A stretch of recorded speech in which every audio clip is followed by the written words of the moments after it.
Hello, my name is Linda Biggs and I'm here today to talk to you about my experience with anxiety disorders. There are many different classifications of anxiety disorders. Though many of them share the same symptoms, such as feelings of fear or panic, obsessive thoughts, or the inability to be still or calm down. But it's the varying symptoms that define which disorder one might have. According to WebMD, about 4 million Americans, including myself, suffer from generalized anxiety disorder, and I'm going to share with you exactly what that means. Along with the symptoms I mentioned before, I also suffer from nausea, which means I get to carry this around my purse. And most nights I don't get nearly enough sleep, averaging about 4 to 6 hours. And when I do sleep, I have nightmares. My lack of sleep means I'm tired all the time, and I have really bad under-eye bags. It's gotten to the point where if I don't wear cover-up, it looks like I have 2 black eyes. And even when I do wear cover-up, they still leak through. Dizziness is also a symptom I found out applied to GAD, which I suffer from, but I thought it was from a different medical condition I have. The combination of insomnia and tiredness and the inability to sit still leads to restlessness. And I often find myself on edge, snapping at friends in situations that don't call for it at all. Because of this edgy feeling, I'm also really easily startled. You know when you're hanging out with a group of friends and the funny one decides to sneak up on you and scare you? My friends have had to learn in which situations it is okay to do this because I scream really loud. I also have difficulty concentrating a lot. A lot of the time, I find myself looking towards the door in a room, trying to see who's new and coming in, or trying to find something new to hold my attention. And other times, I find myself so concentrated on something that I get angry or sad if anybody breaks my attention. Like on this project, I find myself so concentrated when I was gathering information that I didn't want to stop, because I'm really passionate about explaining how my brain works to other people. Headaches are also another symptom that applies to GAD, though mine are more attributed to another condition I have that I'll explain a little bit later on.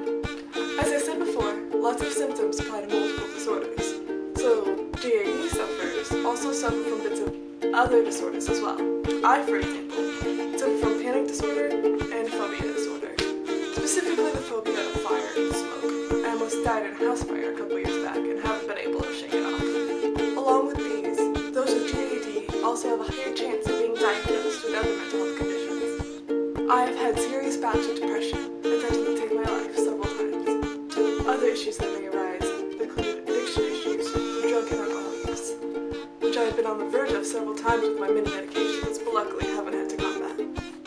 Generalized anxiety disorder usually starts in childhood or adolescence. The causes of GAD are not fully known, though we do have some idea of what can add to it. It can be passed on through genetics. My mom suffers from mental health issues, so that probably adds to my situation. Brain chemistry is another factor. If the neurotransmitters don't work correctly, it can contribute to mood and anxiety problems. Environmental factors also affect anxiety. If you've experienced any trauma in your life, such as divorce, the death of a loved one, etc., then you're going to be a little bit more stressed. My case specifically comes from a chronic pain condition I have. It's called TMJ. You probably know somebody who sleeps with a nightguard because of this. These people have a very minor case, and it doesn't affect their lives on a large scale, besides having to wear a night guard and occasional pain. I, on the other hand, have a very serious case that affects my life as a whole. Basically, the cartilage that's supposed to cushion the joint here isn't hardly there at all. And what little is there isn't in place, so it looks a little bit like this. And since it's out of place and all these muscles in here are connected, you can imagine the pain and the migraines. As you can imagine, this can be very painful. I was diagnosed at a young age, about halfway through middle school, and I have been in pain ever since the discovery.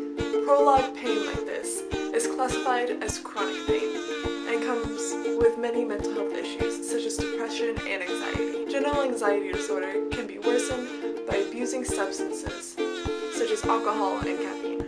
Even though only about 1/3 of those who suffer from GAD actually seek out treatment, according to the Anxiety and Depression Association of America, it is highly treatable, though not curable.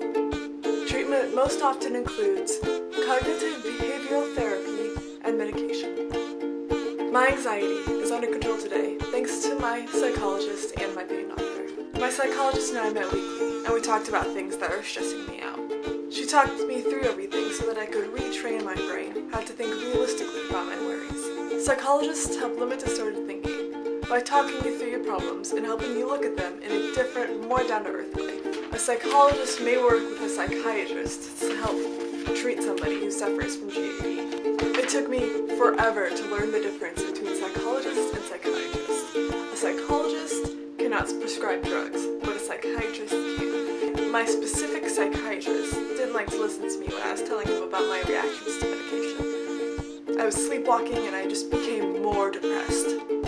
Luckily though, I had a psychologist who knew her stuff about medications. I worked with my pain doctor to give me what I needed.